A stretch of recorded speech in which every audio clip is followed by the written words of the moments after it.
Assista agora o aniversário da Igreja Pentecostal da Missão. 24 anos de muito poder de Deus e unção. De receber o servo do Senhor, vou pedir um favorzinho. Já deu para você beber água, para você ir ao banheiro, agora todo mundo cativo. Precisamos dizer uma palavra de Deus em reverência ao Senhor Jesus Cristo. Amém? Aplaudir o servo de Deus.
Nesses 24 anos de milagres, de conquistas, de vitórias, de bênçãos derramadas sobre a vida do seu povo. A maior alegria de um pastor não é só ele conquistar, mas é ver o povo que ele lidera conquistar. Esta é a maior alegria de um pastor. Quem encontrou a referência bíblica, diga amém. Amém. Ageu capítulo 2 e versículo 7 diz assim: E farei com que as nações estremeçam, e eis que elas trarão para cá os seus tesouros, e encherei esta casa de glória, assegura o Senhor dos exércitos. Estarei pregando aqui por referência somente a parte B do versículo, onde diz: E encherei esta casa de glória. Comecei.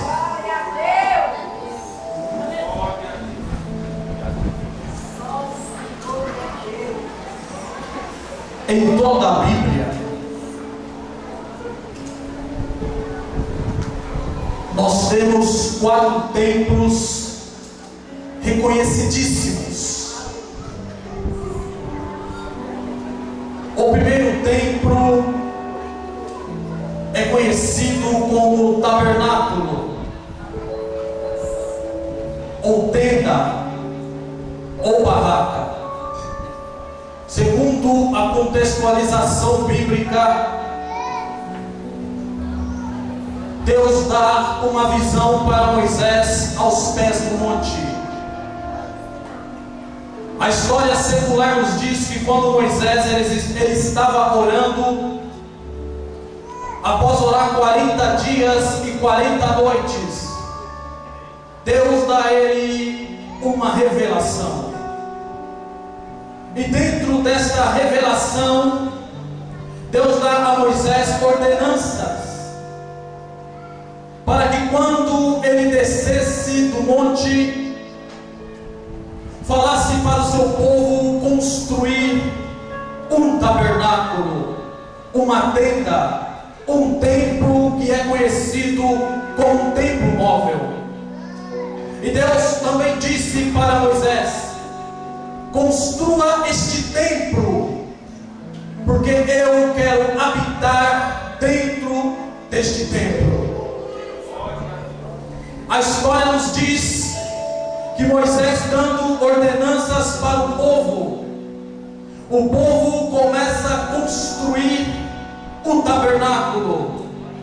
E quando o povo termina de construir o tabernáculo, a Bíblia diz que a nuvem de glória desceu dentro do tabernáculo e Deus encheu aquele lugar com a sua glória. Este é o primeiro templo, o templo que nós conhecemos como templo móvel. E por ser um templo móvel, funcionava mais ou menos assim: o povo desmontava o tabernáculo, mudava-se de lugar, e quando parava, montava o tabernáculo, a glória de Deus novamente enchia aquele lugar. E quando nós vamos estudar acerca do tabernáculo na Bíblia, nós vemos que o tabernáculo ele dura 450 anos. É quando o rei Davi já está reinando e sente um desejo no seu coração de construir uma casa para Deus, de construir um templo para Deus. Mas Deus o impede de construir o templo, porque Davi tinha pecado, Davi tinha sangue em suas mãos e não podia construir o templo. Mas quando morre Davi e Salomão, seu filho, agora começa a reinar, Salomão tem o mesmo desejo de construir uma casa ou um templo para Deus, para que Deus pudesse habitar dentro do templo. A história nos diz que Salomão ele gasta 7 anos do seu reinado construindo este templo. Templo este que, quando nós vamos analisar biblicamente, era um templo muito suntuoso, era um templo que era revestido de ouro por dentro, era um templo que até o solo tinha ouro, era um templo que um certo dia Salomão, ele mandando vir madeira do Líbano, ele entra dentro do templo e vê o templo revestido de madeira. Ele olhou para o templo e disse: não gostei, eu quero que este templo seja reflexo de Deus. Então ele capacita os seus homens e manda vir um homem de longe chamado Irão.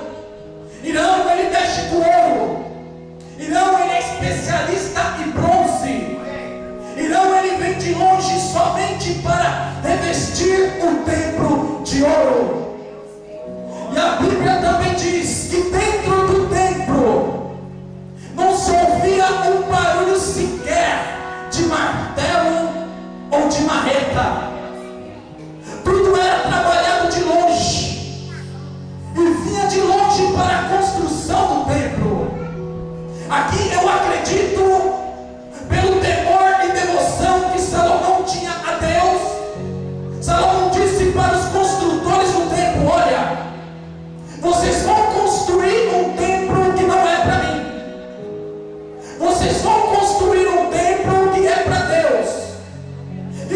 para Deus, eu não quero barulho dentro do templo.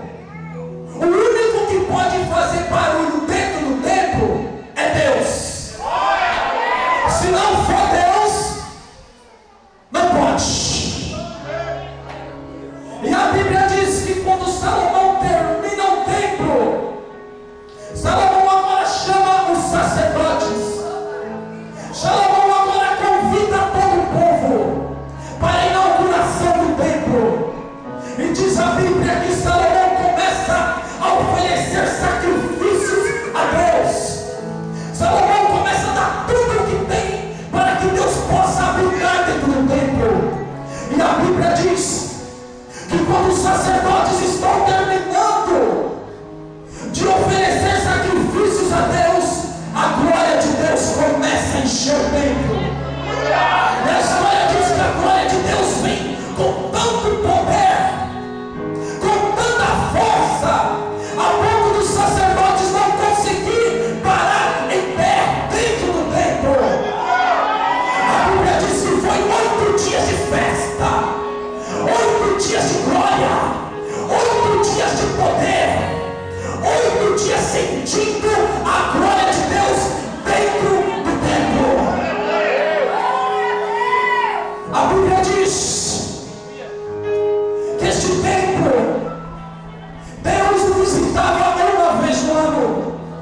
E todas as vezes que Deus visitava este templo, a glória de Deus era a mesma. Porque Deus, ele não muda, meu irmão. A glória de Deus continua sendo a mesma.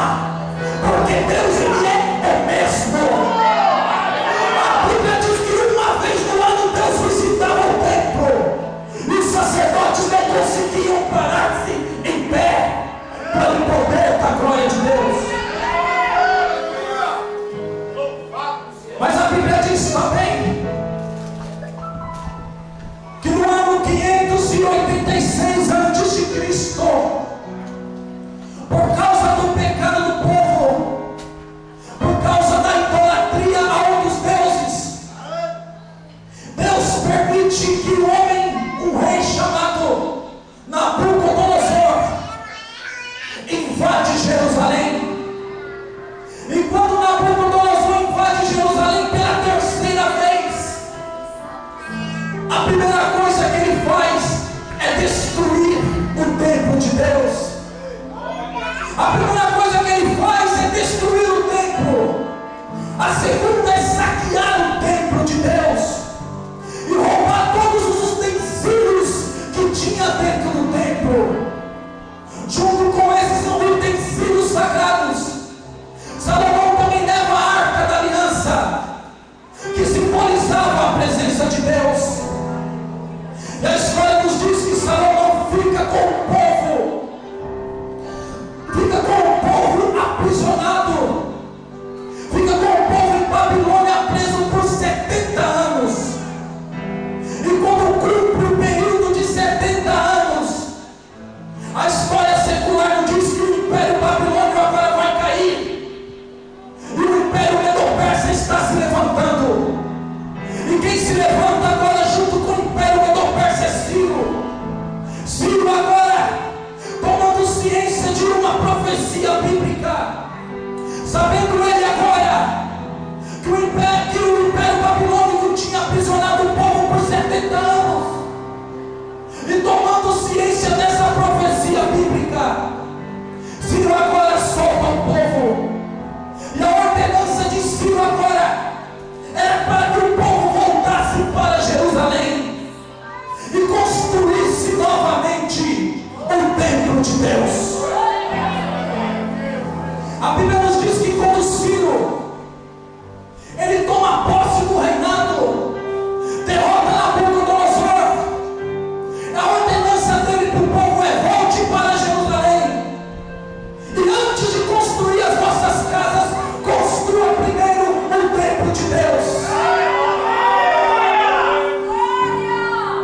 E a Bíblia diz também no livro de Esdras que Ciro, como envia o povo para casa, Ciro devolve também todos os utensílios que Nabucodonosor tinha roubado de Jerusalém.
reconstruir as suas casas.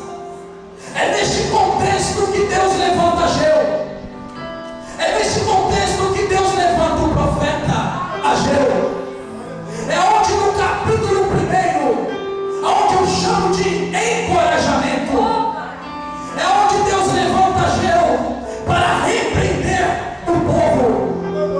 E diz a Bíblia, diz a história, que quando Deus levanta Ageu, o povo já tinha mais de 16 anos parados, sem ao menos tocar no templo de Deus, sem ao menos tocar em uma pá ou em uma enxada. Aí Ageu se levanta num dia de festa e diz para o povo: vocês estão totalmente errados. Sabe por que a vida de vocês não está dando certo? Sabe por que vocês estão colhendo e não estão comendo, não estão se fartando? Sabe por que vocês estão plantando e não estão colhendo? E quando pega alguma coisa, coloca como se fosse um saquetel furado? É porque a casa de Deus está parada. Note que no capítulo 1 Deus levanta Ageu para encorajar o povo. E quando Deus levanta Ageu para encorajar o povo está 16 anos parado. E Deus vem com uma boca forte usando Ageu para dizer para o povo: largue as vossas casas e vão construir o meu templo.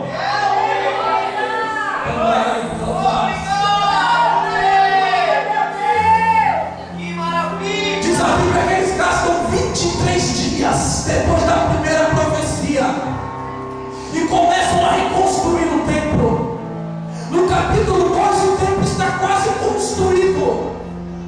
Aí a Bíblia diz que houve um misto de emoções por parte dos sacerdotes que viram a primeira glória.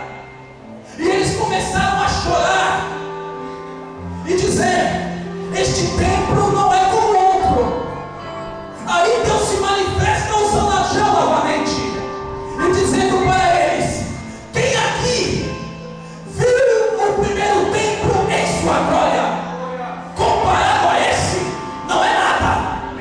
Mas eu, com todo do ouro, da prata, e encherei este templo de glória.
glória de Deus. Glória de Deus pode ser revelada de várias maneiras, porque a Bíblia nos dá base para isso. A glória de Deus pode ser a sua presença. A glória de Deus pode revelar a grandeza de Deus. A glória de Deus também pode revelar uma roupagem de Deus, a roupa de Deus. É por isso que quando Moisés ele está olhando, ele diz: Senhor, eu quero te conhecer mais a fundo. Só que eu porém, Senhor, agora eu quero ver a tua glória. Moisés estava dizendo: Deus, eu quero ver a tua face. Eu conheço o teu poder, eu conheço a tua grandeza, mas eu quero te ver. A resposta de Deus foi: Moisés, quem me vê, morre. Nenhum homem pode me ver e ficar vivo. Mas eu vou estabelecer um pacto contigo.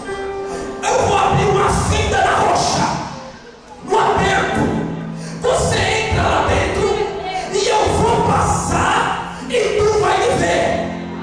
Eu acho muito interessante esse texto, porque nós queremos muito sentir ou ver a glória de Deus, mas a glória de Deus nós não sentimos de qualquer maneira. A glória de Deus nós não vemos de qualquer maneira. A glória de Deus há um momento e um tempo certo onde nós vamos ver ou senti-la.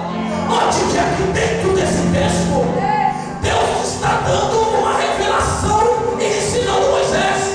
Por quê? Porque Deus está dizendo para Moisés: abre uma fenda na rocha e entra e se aperta lá dentro, porque aí eu vou passar e você vai ver a minha glória.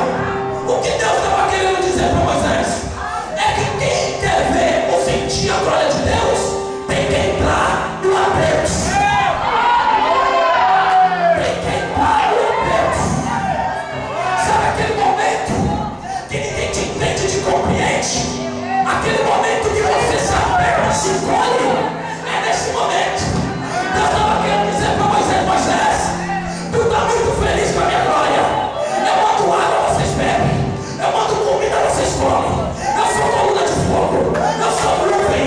Mas só que agora tu, porém, se aperta um pouquinho aí, porque aí tu vai ver a minha glória. É isso.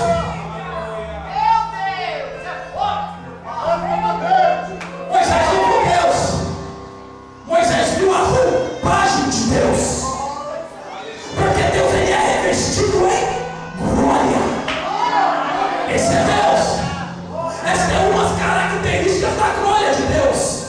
Agora, quando nós falamos de presença, nós revelamos a grandeza de Deus, a sua beleza. Por quê?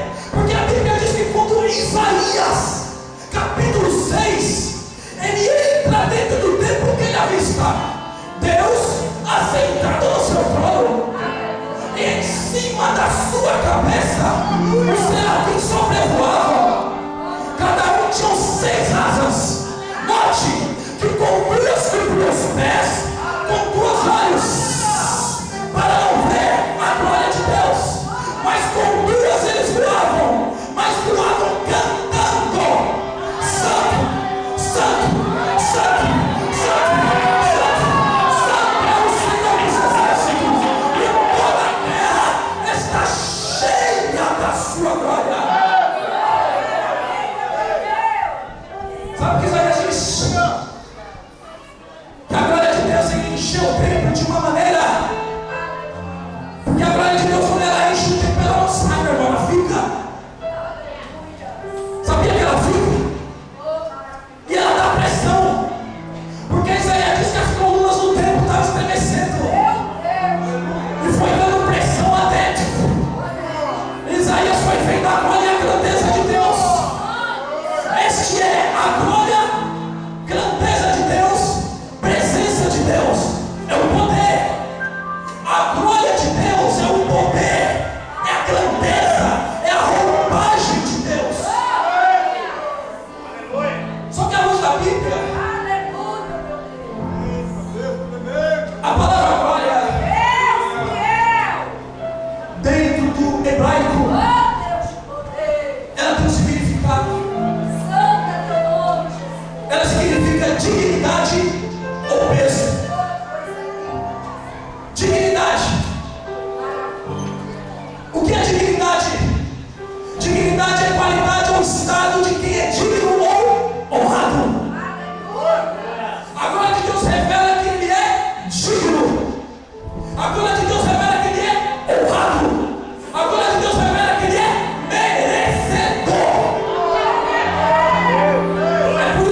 5, versículo 3, ele diz: grande é o Senhor e muito digno de louvor, e a sua grandeza é inescrutável.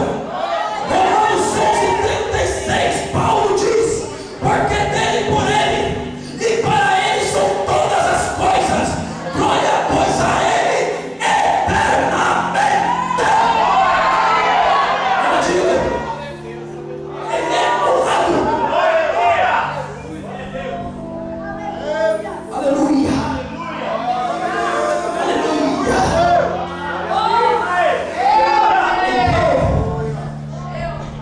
Dentro do hebraico, glória de Deus é dignidade ou peso.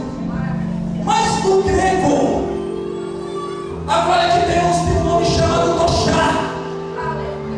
Toshá significa opinião. Meu irmão, Deus, Ele tem opinião formada. Note que aqui dentro do texto de Ageu, Deus já manifesta a sua opinião. Ele diz: eu vou descer. Mas Deus não: eu vou descer e vou encher a casa de glória. O que é opinião? É um conceito de manifestar uma ideia. E Deus tem opinião formada sobre algumas coisas. Primeiro, Deus tem opinião formada sobre para matar, para viver, para escolher, para exaltar, para manifestar a sua presença. Deus, ele tem opinião formada. Se Deus quiser manifestar a presença dele, ele se manifesta. O que é isso? Isso significa que Deus, ele não depende do meu glória a Deus e do seu glória a Deus para manifestar a presença dele. Até porque tem gente que pensa assim: eu não vou glorificar Deus não, porque fulano está pregando. Eu não vou glorificar Deus não, porque Beltrano está louvando. Perdeu o tempo. Se Deus quiser manifestar a glória dele, não precisa de muito menos de você. Ele deixa a casa pronta e acabou.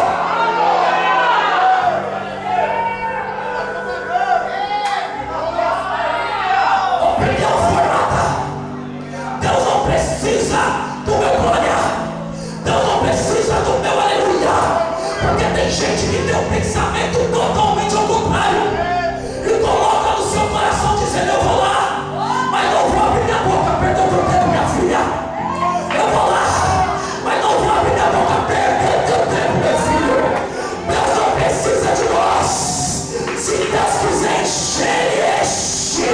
Se Deus quiser levantar, ele levanta.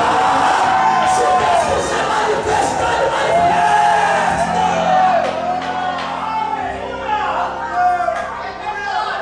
É por isso que eu gosto de um texto do livro de 1 Samuel, capítulo 2, versículos 6, 7 e 8, onde Ana vai expressar a sua gratidão a Deus. Aí ela começa dizendo: Deus é o que o tira a vida e a dá, é o que faz descer a sepultura e faz tornar a subir dela.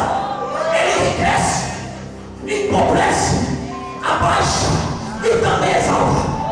Levanta o pobre do pó e desde o esterco exalta o necessitado e o faz herdar um trono de glória, porque dele é os alicerces da terra e no mundo assentou sobre eles. Sabe o que Ana estava dizendo? Que Deus é um Deus de opinião, que Deus é um Deus que tem controle. E se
estão diante de mim.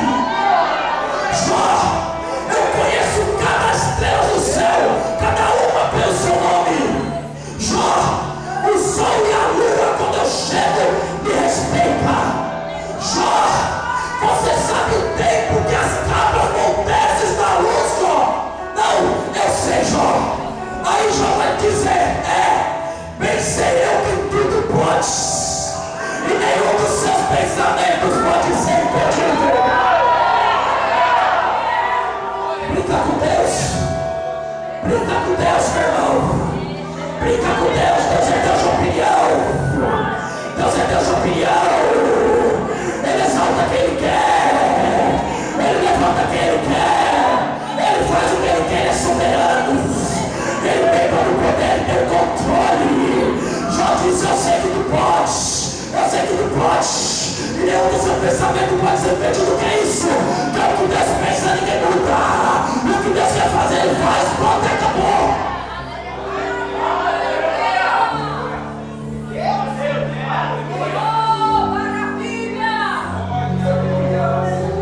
Você se lembra? Quando Deus, Jesus, Ele manda Ananias ir na casa de Saulo. Ele diz para Ananias, vai até a rua direita, na casa de um homem chamado Judas. Lá tem um homem chamado Saulo. Aí Ananias se manifesta e diz, Senhor, este homem aí, ele vem aqui com liberação para matar todo mundo. Ele persegue a tua igreja, ele destrói tudo que a gente faz. Aí Deus, Jesus olha para ele e diz, não, meu filho, vai lá, porque eu quero ele. Vai lá, ora por ele, unge ele, porque eu vou levantar ele, eu vou usar a vida dele também. Tem pessoa que só ela quer ser usada, tem pessoa que só ela quer pregar, tem pessoa que só ela quer louvar, tem pessoa que só ela quer fazer. Aí Deus diz, não, meu filho, eu vou confundir a história, eu vou mudar o contexto. Eu sei que tem Pedro, eu sei que tem João, eu sei que tem Tiago, eu sei que tem 12 apóstolos, mas eu vou levantar um que ninguém dá nada, porque é eu que quero fazer. Aonde ele vai e unja, porque eu vou fazer dele um vaso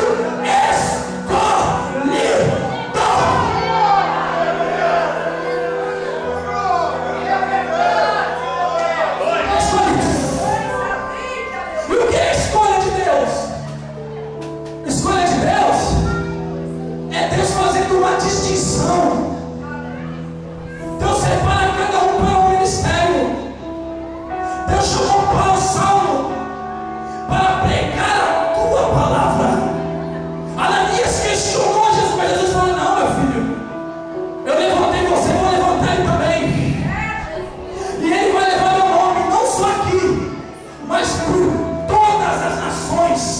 Vai ser um pregador internacional. Vai pregar aqui, vai pregar lá, porque a escolha é de Deus. Deus, ele faz distinção. Deus escolhe, pronto, acabou. Deus não questiona. Deus, quando ele escolhe, a primeira coisa que ele dá é capacitação. Ele capacita. Quando Deus escolhe, ele te capacita, ele te prepara para você fazer o bem dele.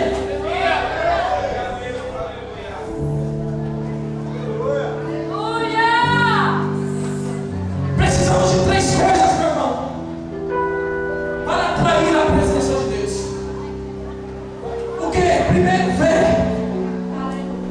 Segundo, unção. E terceiro, glória. A fé, ela vem pelo ouvir, e ouvir a palavra de Deus.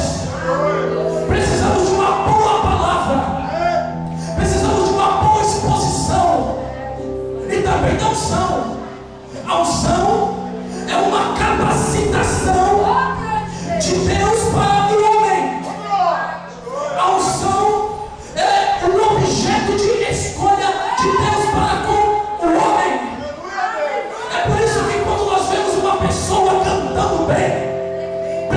bem, nós falamos aquele que são, aquele que tem a presença de Deus, aquele que tem algo de diferente. A unção faz a diferença na vida de qualquer pessoa. A unção, ela muda a vida do homem. A unção, ela muda a vida da mulher. E o que é unção? Unção é uma capacitação de Deus. É Deus capacitando o homem. É Deus usando a vida do homem. E glória, glória é Deus operando sem o homem. Glória é diferente. Unção, precisamos de Deus. Agora a glória é de livre, espontânea vontade de Deus. Aí é Deus manifestando a sua glória na igreja.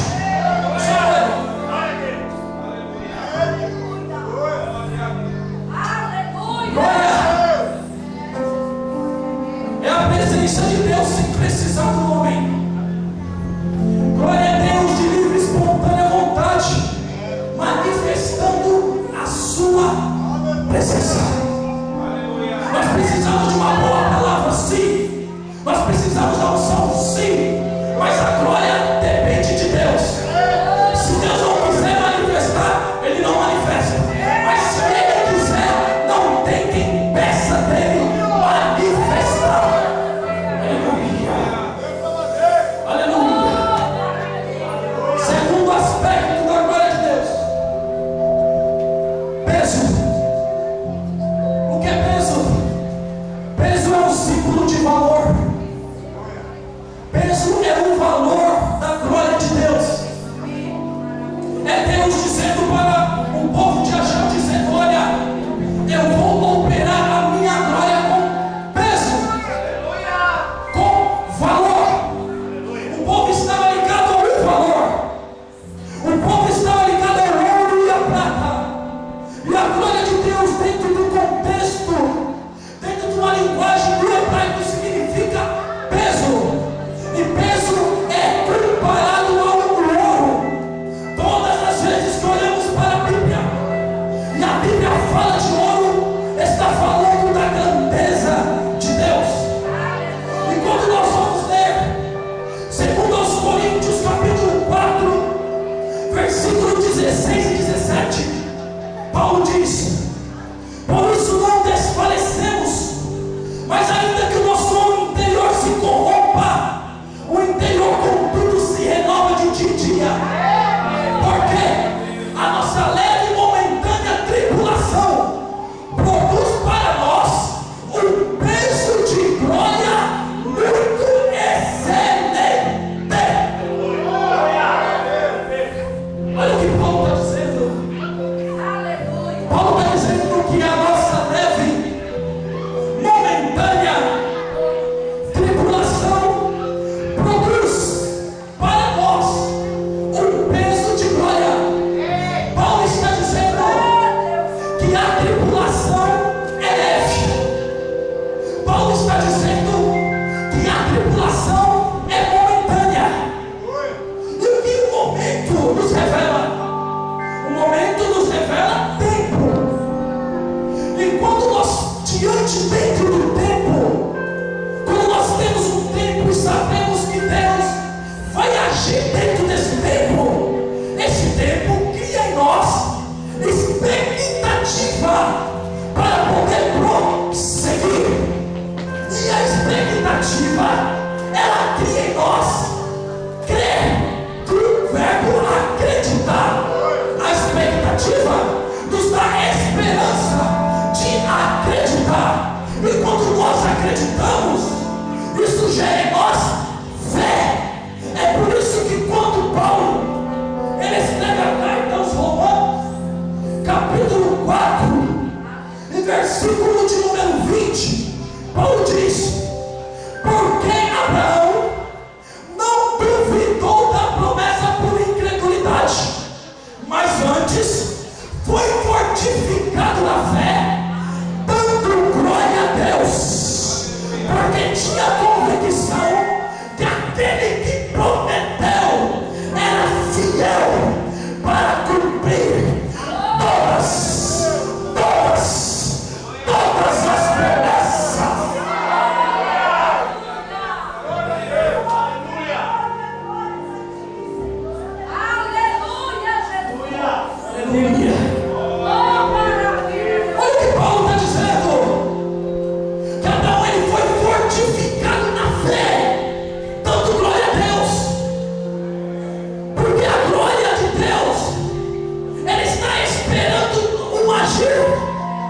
perspectiva nossa é que a glória está perto, mas a glória não vem quando eu não vou, encontro a glória. Abraão não, Abraão é diferente. Ele era fortificado na fé, dando glória a Deus. Alguém olhava para Abraão e dizia: ei, Abraão, cadê a promessa? Ele, glória a Deus, aleluia.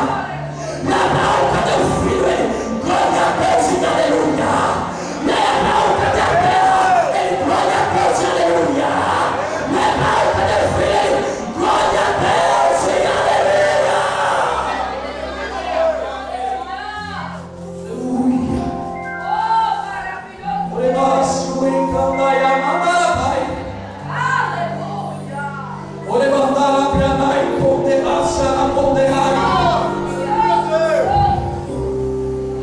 Segundo aos Coríntios, capítulo 4, versículo 8 e 9, Paulo disse: em tudo somos atribulados, mas não angustiados, perplexos, mas não desanimados, perseguidos, mas não desamparados, abatidos, mas não destruídos, trazendo sempre dentro de nós a mortificação do nosso Senhor Jesus em nosso corpo, para que a vida de Cristo também se manifeste em nosso corpo.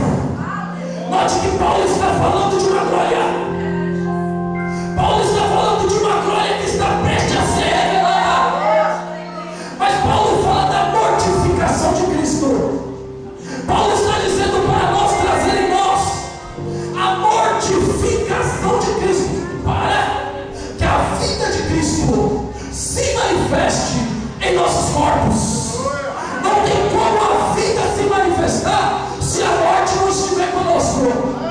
Quando Paulo está falando da morte, Paulo está falando de uma renúncia. Paulo está dizendo que a igreja tem que renunciar, tem que carregar a morte de Cristo junto consigo. É por isso que ele diz em Gálatas capítulo 2, versículo 20: eu já estou crucificado com Cristo. Já não sou mais eu que vivo, mas Cristo, Ele vive em mim. Paulo estava dizendo que ele renunciou tudo, que ele pegou a cruz, colocou embaixo do braço e disse: eu estou crucificado com Cristo. Quem olhava para Paulo não via Paulo, via Cristo na vida de Paulo. Paulo está dizendo que temos que primeiro carregar a mortificação, para que a vida de Cristo se manifeste em nós. O que é isso? A Bíblia diz em Lucas capítulo 8 e versículo 5.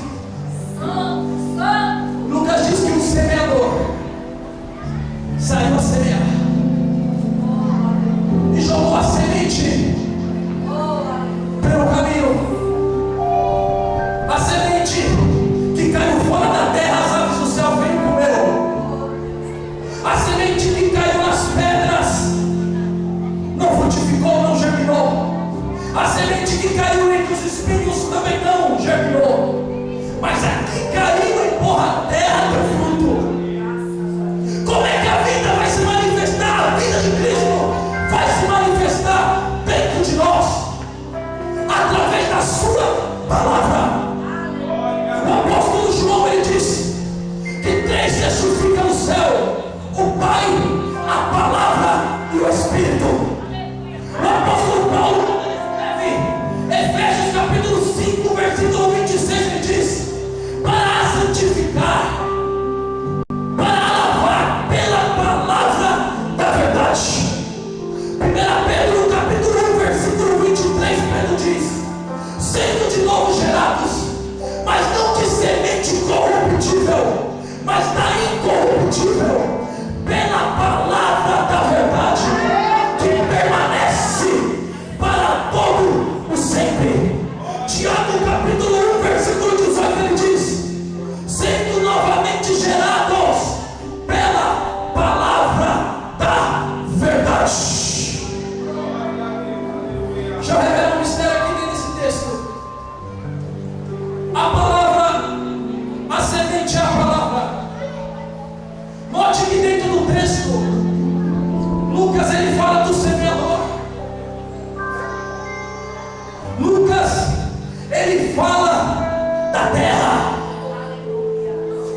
semente é a palavra de Deus. É a palavra de Deus sendo aplicada na vida do homem. É a palavra de Deus dentro da vida da criatura. A palavra de Deus dentro de nós, ela é um fruto. Fruto esse que, quando desabrocha, o Espírito opera. Note que Lucas, ele não fala. Lucas, ele não revela quem dá o crescimento. Ele revela o semeador. Ele fala da terra. Ele fala da semente que é a palavra. Mas ele não fala do crescimento. Até porque a quem está semeando, quem semeou a palavra, nem sempre ele vai regar a terra. Nem sempre ele vai molhar a terra. Quem revela esse texto é o apóstolo Paulo. Quando ele está pregando, ele diz: eu apenas semeei, Apolo regou, mas quem dá o crescimento é Deus. É Deus. É Deus. É Deus. Eu só vim aqui semear. O pastor Marcelo vai regar, mas quem vai dar o crescimento é Deus.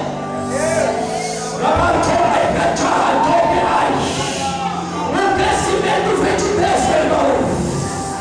A semente, quando ela é lançada, ela cria raiz. E quando ela cria raiz, ela precisa ser regada. E ela é regada por Deus. Aí ela vai crescendo, vai crescendo, vai crescendo, vai crescendo. A raiz vai crescendo por dentro. Vai pegando a alma, vai pegando o espírito. E quando ela desabrocha, meu irmão, aí Deus te dá o crescimento. Se o crescimento é para trocar, é para dar.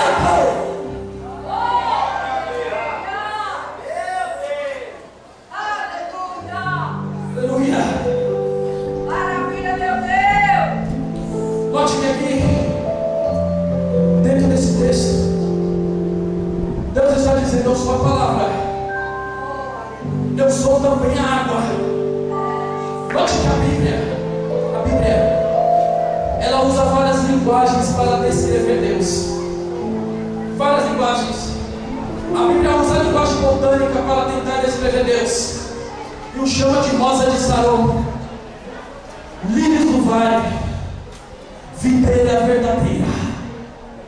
A Bíblia usa a linguagem paternal para tentar descrever Deus. E o chama de Pai Nosso que estás no céu. E Paulo, ele diz que há um Espírito que clama Abba Pai. E Abba dentro do aramaico significa papaizinho. A Bíblia usa a linguagem animal para tentar descrever Deus. E o chama de leão da tribo de Judá, cordeiro de Deus. E o chama de águia. A Bíblia usa a linguagem profissional para tentar descrever Deus. E o chama de olheiro, bom pastor, médico dos médicos. A Bíblia usa a linguagem militar para tentar descrever Deus. E o chama de guarda de Israel, é Senhor dos exércitos. Ele está aqui hoje. Ele está aqui hoje. Ele está aqui hoje. Ele está aqui hoje. Ele está aqui hoje. Ele é a palavra. Ele é a palavra. Ele entra dentro. Ele gera o fruto. Ele faz o fruto crescer.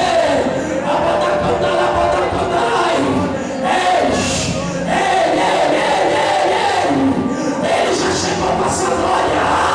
Ele já chegou com o seu poder e majestade.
de ouro.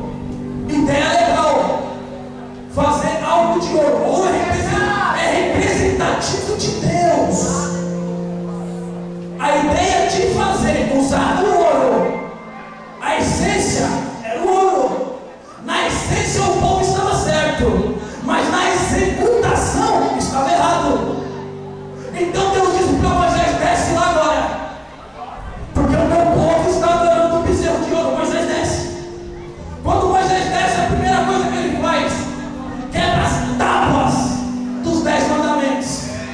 Tábuas essas que foram escritas pelo dedo de Deus.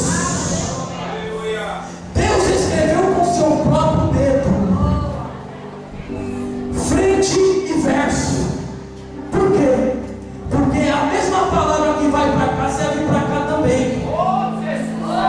O que está dando a palavra aqui tem que olhar para cá também. Deus falou: vou escrever frente e verso. Por que, Senhor? Porque quando eles veem, o que eles estão vendo serve para você também, Moisés. Aí quando Moisés desce, Moisés quebra as tábuas da lei. Eu acho interessante esse texto, porque quem quebra as tábuas da lei foi Moisés. E quem era Moisés? O homem de Deus. Entendeu? Vou aplicar a palavra. Tem muito homem de Deus quebrando as tábuas da lei. Tem muita mulher de Deus quebrando os conceitos da lei. Tem muito homem de Deus quebrando a tábua. Em cima do altar é homem de Deus, fora do altar ele quebra a tábua. Em cima do altar é fogo puro, fora do altar ela quebra a tábua. Em cima do altar canta que é uma maravilha, mas quando desce quebra a tábua. Tem muito profeta que assim profetiza aqui em cima, mas quando desce quebra a tábua. Quem quebrou a tábua foi Moisés.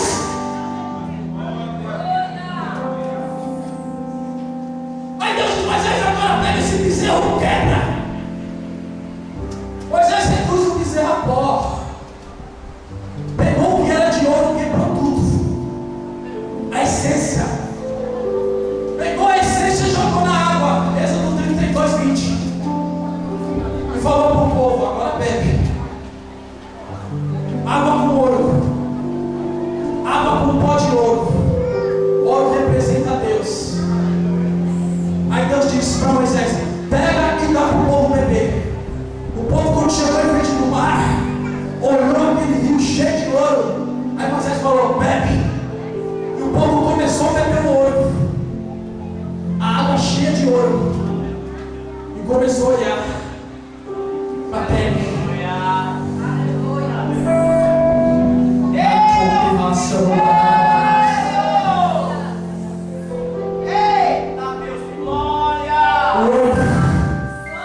Transpirando, olhando para a pele. A gente alguém achou na batalha, tomando ouro e olhando, transpirando, olhando para a pele, e se perguntando: o que é isso, Moisés? Era Deus dizendo: eu sou a essência, eu sou o ouro. E o povo tomando a pele, se tornando ouro. Era Deus dizendo: eu sou a essência, eu sou o ouro. E eu não quero habitar por fora, eu quero habitar por dentro. O meu que está de fora para mim não resolve nada. É o povo tomando ouro e a ouro entrando dentro, era Deus entrando. E Deus dizendo: mesmo que você não queira, vai dar força.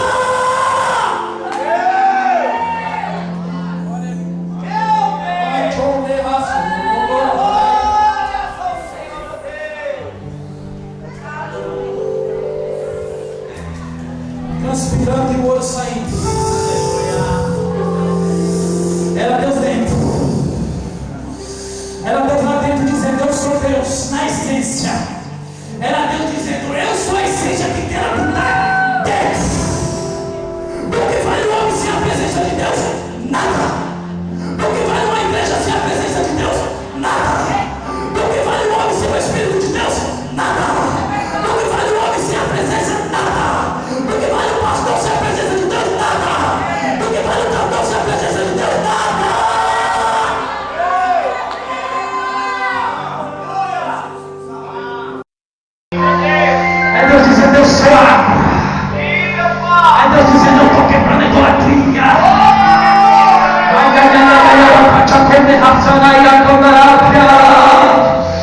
Bebe dessa água hoje, irmão.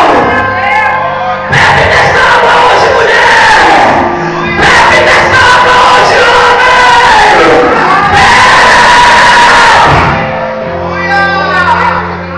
Quem pode louvar aqui? Quem pode?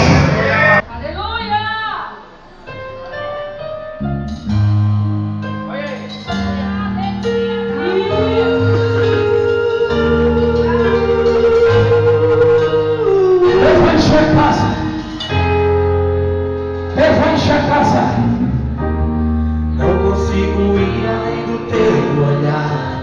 Tudo que eu consigo é imaginar a riqueza que existe dentro de você. O ouro eu consigo só admirar, mas te olhando eu posso a Deus adorar. Sua alma é um bem que nunca envelhece. O pecado não consegue esconder a marca de Jesus que existe em você. Você fez ou deixou de fazer, não mudou o início, Deus escolheu você.